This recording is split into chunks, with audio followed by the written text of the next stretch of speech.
I want to introduce a concept that can be incredibly helpful, both for you as an individual and for you as a manager or as a coach. So the idea of an operating state is that as an individual, as a team, as a company, you're always at a certain operating state.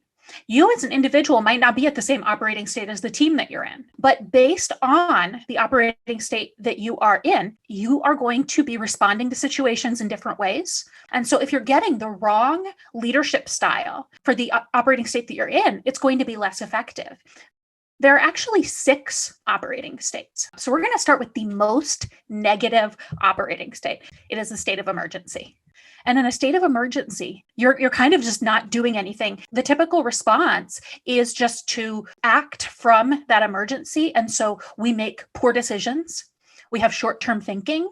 The way you get out of a state of emergency actually automatically puts you into the next state. So the best thing to do when you're in a state of emergency is journal. You'll start to develop a plan. What are the things that you need to do right now to get out of the state of emergency?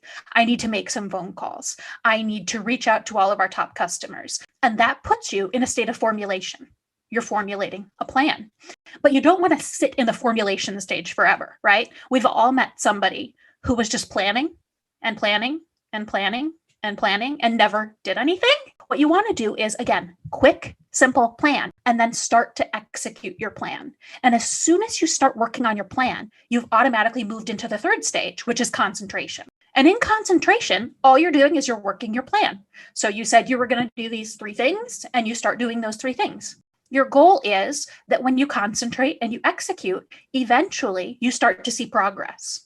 And as soon as you start to see progress, right, you're getting meetings in a sales context. You are making progress toward developing the new product. You are hearing back from customers and getting some feedback. That moves you into a state of momentum. Momentum's fun. Momentum's where you've got some energy. You're seeing results. It's very encouraging.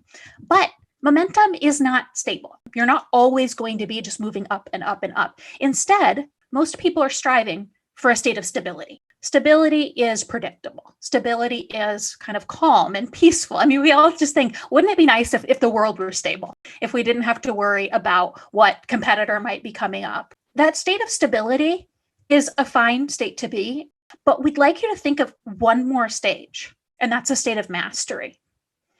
And the best way to think about mastery is like flow. If you've ever been in a state of flow, just things work. You don't even have to worry about it. You identify things before they become emergencies, and you never fall into a state of emergency because you have a group that's going to actually get into formulation and concentration and momentum to get up to mastery again. So it's really important to have a sense of what is the operating state that you're in.